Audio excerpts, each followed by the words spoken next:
Hello dear students, welcome back. तो हमने last lecture में फादर रिटर्निंग होम ये पोएम स्टार्ट की थी, जिसके कवि है दिलीप चित्रे, और उनके बारे में पूरी जानकारी हमने ली। और अभी हम पोएम स्टार्ट करते हैं। शायद हमने लास्ट लेक्चर में वो पोएम स्टार्ट भी कर दी है, 4 लाइन हमने देखी हुई थी, मगर फिर से वो देख लेते हैं कि क्या दिलीप चित्रे इस कविता के ज़रिए क्या कहना चाहते हैं। फादर रिटर्निंग होम, तो जो टाइटल है इससे आप समझ गए हो कि फादर है कवि के कि जो घर वापस आ रहे हैं। तो देखो कहाँ से और कहाँ जा रहे हैं और क्या काम करे वो हम यहाँ पे देखेंगे, ठीक है।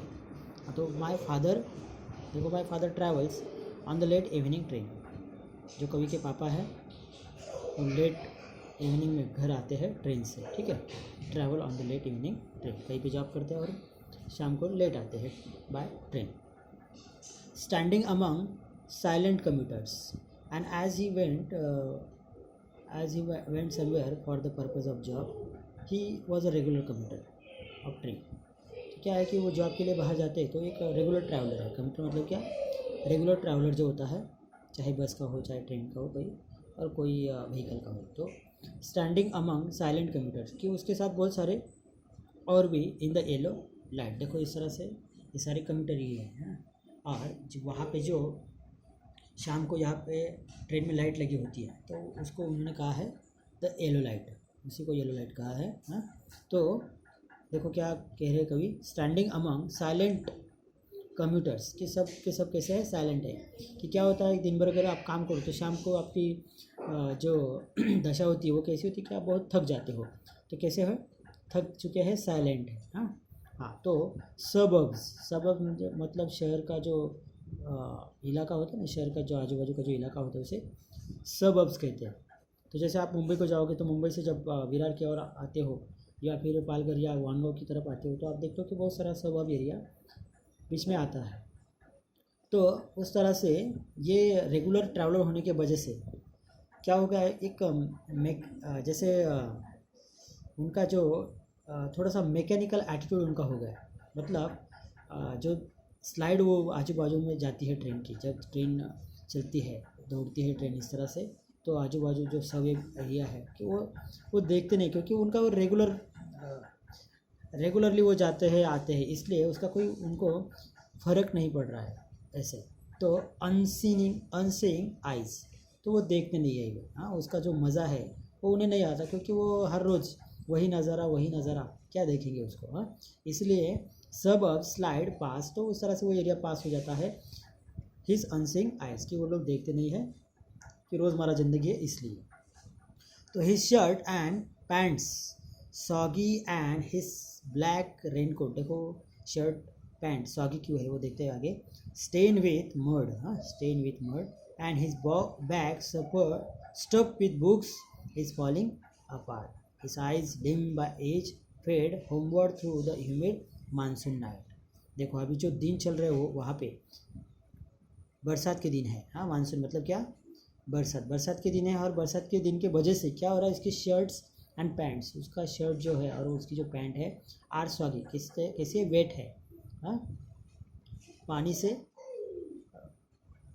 से भरी हुई है, ऐसे कि वो सॉगी है, वेट है। हाँ, एंड हिज ब्लैक रेनकोट, और उसके लिए उसने क्या किया है, ब्लैक रेनकोट लिया कि जिससे वो पानी से बच सके या अपने आप को डार्क रख सके, सूखा रख सके से। मगर क्या हुआ, स्टेन विथ मड, उसका यहाँ तक उसकी व्यथा क्या है, देखो जो ब्लैक रेनकोट लिया है उसको धब्बे लग गए मड के, जो कीचड़ होता है ना, कीचड़ के धब्बे लग गए ब्लैक रेनकोट को।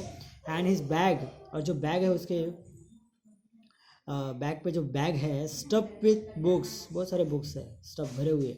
And is falling apart, scattered है, मगर कैसे है, स्कैटर्ड है। His eyes dim by age, और आप अगर उसको ऑब्जर्व करोगे, उनके पापा को ऑब्जर्व करोगे तो आपको दिखेगा हिज आइज डिम्ड, मतलब एज बाय एज उसको कम दिख रहा है। कि एज के वजह से, ज़्यादा एज होने की वजह से वो अभी धुंधला सा उसे दिखता है या कम दिखता है, ऐसे आप समझ सकते हो। फेड होमवर्ड, हाँ फेड होमवर्ड मतलब घर की तरफ जाना। हाँ, घर की तरफ जाना, ऐसे homeward through the humid monsoon night, और इस तरह से वो थके हुए घर अपने घर की तरफ जा रहे हैं ऐसे। Okay, now I can see him getting off the train. Now I can observe my papa और आई कैन सी माई पापा। आई मतलब यहाँ पे जो कवि है वो see his father getting off मतलब उतरना, ऐसे कहाँ से गेटिंग ऑफ कर रहे हैं, कहाँ से उतर रहे हैं, ट्रेन से उतर रहे हैं। हाँ ठीक है, तो लाइक वर्ड और किस तरह से उसने यहाँ पे कंपैरिजन किया या सिमिली बताइए लाइक का इस्तेमाल करके। कौन सा फिगर ऑफ स्पीच इस्तेमाल किया है, सिमिली, SIMILE। तो like word drop from a long sentence, जिस तरह से कोई बहुत बड़ा लंबा चौड़ा सेंटेंस हो और उसमें से कोई आर्टिकल या कोई एक आध वर्ड अगर निकाल ले तो उस सेंटेंस को बहुत ज़्यादा असर उस पर नहीं पड़ता है या नहीं गिरता है असर, या उसका कोई फ़र्क नहीं पड़ता है। तो उसी तरह से कवि के पापा का जीवन है कि वो वहाँ से उतरने के बाद ना उनका कोई दोस्त है ना उनके जान पहचान के है। इस तरह से उनकी पर्सनैलिटी है। अदरवाइज़ हम लोग अगर घूमते हैं तो बहुत सारे जान पहचान वाले हमें ट्रेन में मिलते हैं और हम हाय बाय बाय करते हैं उनको जब भी हम गेट ऑफ करें ट्रेन से, तो ठीक है। तो मगर उनके लिए ऐसा नहीं है, बहुत मोurnफुली, बहुत उदास ऐसे वो वहाँ से उतर रहे हैं। तो like a word drop from a long sentence, तो किस तरह से वो ट्रेन से उतरते हैं, जैसे कोई एक आध वर्ड हम बहुत बड़े लॉन्ग सेंटेंस से निकाल दे, इस तरह से उनका अस्तित्व है। मतलब बहुत कुछ ज़्यादा उनको अहमियत नहीं है, कोई कीमत उनकी नहीं है। He hurries across the length of the grey platform, हम देखते हैं बोईसर में किस तरह से लोग जल्दबाजी में प्लेटफॉर्म क्रॉस करते हैं, तो उस तरह से ये भी आदमी बहुत जल्दबाजी में है। हरीज मतलब बहुत जल्दबाजी में होना। Across the length of the grey platform, वो ग्रे प्लेटफॉर्म जो है सीमेंट का, इसलिए ग्रे कहा है। और ग्रे का मतलब यहाँ से किससे रिलेट करता है, ओल्ड एज। किससे रिलेट करता है, ओल्ड एज से रिलेट करता है। तो उसका एज भी बहुत हुआ है या वो बहुत ओल्ड है, बूढ़ा हो रहा है ऐसे। क्रॉसेज द रेलवे लाइन, उस तरह से वो बहुत हरिडली रेलवे लाइन क्रॉस करता है। एंटर्स द लेन, और जो रास्ता है उसका रेगुलर, लेन मतलब यहाँ पे रोड, रास्ता, उस वहाँ पे वो चलने के लिए आगे निकलता है। हिज चप्पल्स, उसकी जो सैंडल है या उसकी जो चप्पल है, are sticky with mud, sticky चिपकना, ऐसे क्या चिपका उसको, कीचड़ चिपका हुआ है। किसे चिपका हुआ है, कीचड़, चप्पल को। Okay, his chappals are sticky with muds but he hurries onward, मगर फिर भी वो बहुत जल्दबाजी में है। उसकी तरफ ध्यान ही नहीं है, खाली उसको जल्द से जल्द घर पहुंचना है, घर जाना है ऐसे। Home again I see him drinking weak tea, weak tea मतलब पानी और दूध से जो चाय बनाई होती है उसको विक टी कहते हैं। Home again I see him drinking, तो घर पे आके चाय लेते हैं। Eating a stale chapati, stale बासी होता है ना वो, क्योंकि उस तरह से उसकी कोई कीमत ही नहीं है घर पे।